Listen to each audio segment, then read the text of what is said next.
Kung ICC lang, hindi po talaga ako susunod.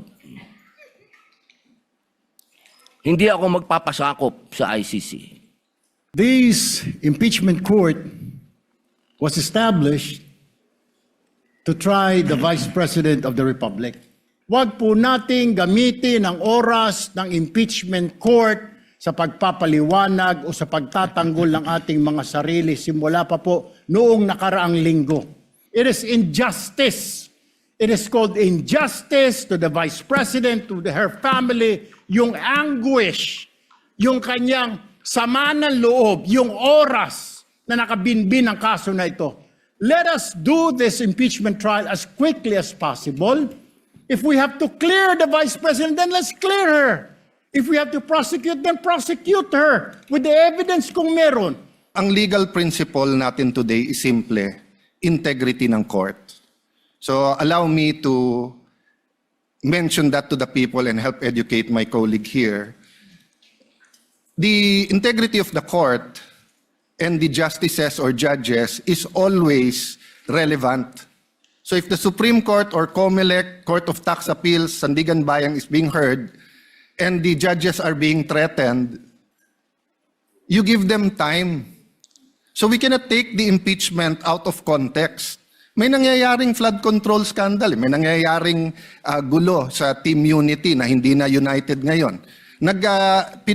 We consider Senator Marcoleta and Senator Jinggoy political prisoners, weaponized yung Blue Ribbon Committee at weaponized yung ano. So Mr. President, hindi tama na sabihin na I wasn't, after we brought up the problem with NBI, they doubled down, naggumawa pa ng task force. I mentioned 2 colleagues sa SALN, I didn't accuse them. Sabi ko lang, just like Vice President Sara, just because tumaas ang SALN, can we already ask for the BIR, for the AMLA and the bank accounts? So sabi ko, yan ang i-discuss namin sa Monday. Nag-react na, nag-accuse. I did not take up your accusations here today. Si Secretary Vince Dizon, 3 beses na nag-verify sa Taguig. Sinabi na 3 beses na walang ghost. Ngayon, i-verify ulit. I wasn't going to bring that up, but then i-question ninyo si Senator Padilla. Pas po sa mga balita na may aligasyon na ako daw po ay hindi sumusunod sa batas. Ito po ay nakalulungkot para sa isang senador, sa isang senator judge, ang masabihan na hindi sumusunod sa batas. Samantalang nung tayo po ay merong mahal na saksi dito, pinaalala po natin sa kanya na harapin ang batas. Noong nakaraang linggo, ang atin pong kaibigan na ombudsman, ang sinabi po ng mahal na ombudsman na ako daw po ay hindi sumunod sa kanilang pasabi na mag-file ng aking counter affidavit. Nakakalungkot po ito sapagkat hindi po ito totoo. Inaamin ko po sa inyo kung ICC lang, hindi po talaga ako susunod. Hindi ako magpapasakop sa ICC. Pero dahil ginagalang ko po ang ombudsman, dahil siya po ay aking kaibigan na itinuturing, dahil nagkaroon na po kami ng napakahabang kwentuhan sa aking opisina nung siya po ay kalihim ng hustisya, nag-file po kami. Ito po, hawak ko po ang original. Dahil sa akin po, importante ang original. Ito po ang original, nakalagay po dito. Nag-file ako. Nakalulungkot po na pati ang media ay nakikisama sa ganitong klaseng propaganda na ang isang senador ay hindi sumusunod sa batas. Isang senator judge. Ito po, maaari ko po kayong bigyan ng kopya, mga mahal kong kasama, para mapatunayan na hindi ko po kayo ilalagay sa kahihiyan. Ako po ay nag-submit ng aking counter affidavit. At ganun din po Humihiling din po ako sa aking mga kasama, lalong-lalo na po sa aking kaibigan, Ginoong Pangulo, na sa mga ganitong pagkakataon, hinihingi ko po na tulungan din po ninyo kami. Na maipaliwanag din po namin sa media na meron din po kaming mga pagkakataon na ipagtanggol din ang aming sarili at kami wag husgahang kagad na kami hindi sumusunod sa batas. Yun lamang po, Ginoong Pangulo at tagapangulong hukom. Maraming salamat. Senators Erwin Tulfo, Senator Judge Alan Cayetano, thereafter Senator Judge Tito Soto are recognized. What is your pleasure, Senator Judge Erwin Tulfo? Mr. Presiding Officer, Senate President, ladies and gentlemen, this impeachment court was established to try the Vice President of the Republic. Ang punto ko po rito, kasi napapansin ko po ilang araw na nagagamit po natin ang impeachment court, ang oras po ng impeachment court sa pagpapaliwanag. Naintindihan ko po ang posisyon ng aking kaibigan, si Senador Robin Padilla, yung kanya pong frustrations. Pero gusto ko lang po sana ipaalala sa ating presiding officer, sa ating pong Senate President, at matanong, ano po ba ang ating ginagamit na rules ngayon? Pwede po ba yung mga problema po labas sa impeachment court na ito o labas sa kaso ng Vice President ay dadalhin natin dito? Di po ba ang korte na ito na itatag para po sana kay Vice President at kay Vice President lamang? Mga ebidensya, mga testimonya, mga pahayag patungkol lamang po sana sa impeachment ng Vice President. Kasi dito pong mga nagdaang araw, Mr. Presiding Officer, Senate President, mga kasama, napansin ko po na nagagamit ang oras po ng impeachment court sa pagtatanggol po ng mga nakaraang araw ng sarili ng ilan sa mga kasamahan natin sa mga akusasyon. This is not the right forum and the right venue and not the right time to explain your situation. Kung gusto po ninyong mag-eksplika ng inyong mga saloobin, problema, maaari naman po ninyong gawin yan sa labas po ng oras ng impeachment court. Maaari pong sa press conference, nandyan naman po ang Senate media. Anytime po, nandoon sila sa Senate briefing room, press briefing room. Maaari din po sa Facebook o sa YouTube magpaliwanag. Huwag po nating gamitin ang oras ng impeachment court sa pagpapaliwanag o sa pagtatanggol ng ating mga sarili simula pa po noong nakaraang linggo. Because the time we waste here to defend ourselves, defend what we believe or what have you, is an injustice to the Vice President. Yung oras po na ito dapat ilaan natin sa pakikinig sa depensa ng Vice Presidente, sa mga akusasyon laban sa Vice Presidente, hindi po pagdidepensa sa mga sarili natin kung tayo inaakusahan ng kung anong mga ahensya, kung tayo po ay may mga kaso, may mga investigasyon. This is not the right forum, Mr. Presiding Officer, Mr. President, Senate President. This is not the right place.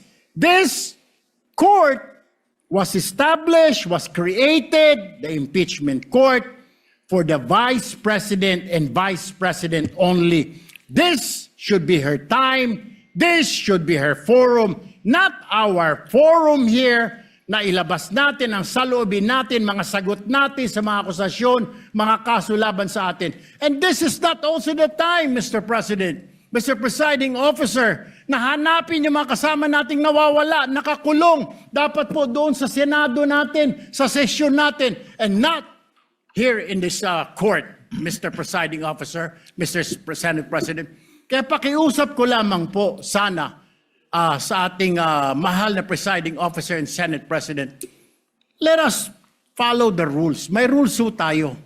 Kung hindi naman ho patungkol sa Vice President na sasabihin natin, hindi naman po patungkol sa depensa o prosekusyon ng Vice Presidente natin, then wag na ho natin payagan na magsalita pa po dito because nasasayang.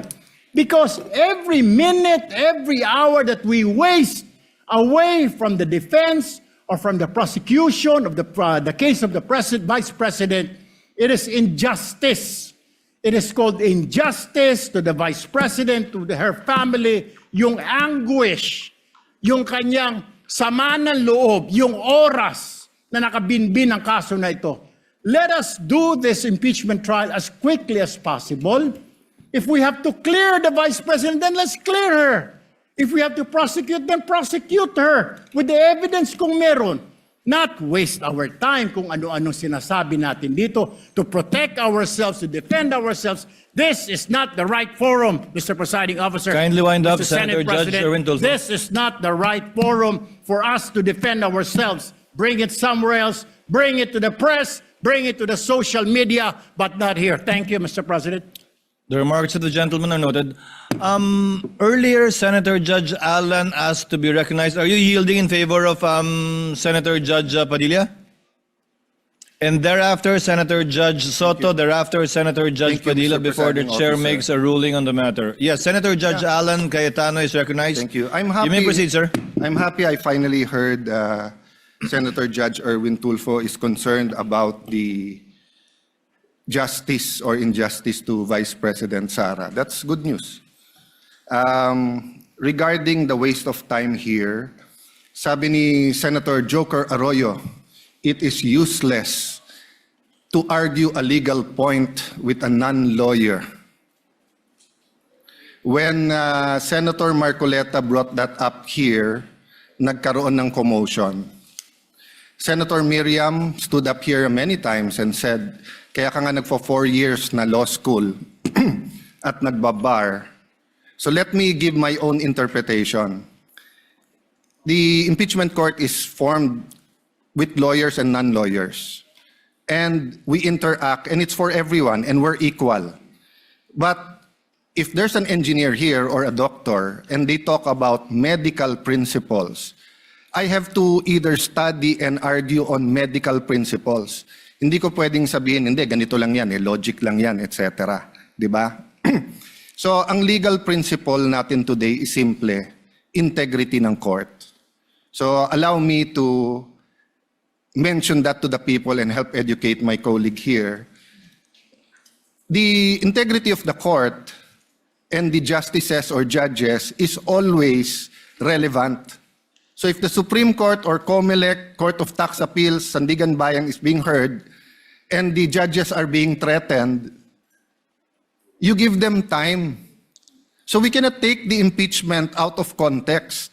May nangyayaring flood control scandal, may nangyayaring gulo sa Team Unity na hindi na united ngayon. We consider Senator Marcoleta and Senator Jinggoy political prisoners. Weaponized yung Blue Ribbon Committee at weaponized yung ano. So Mr. President, hindi tama na sabihin na I wasn't, after we brought up the problem with NBI, they doubled down, naggumawa pa ng task force.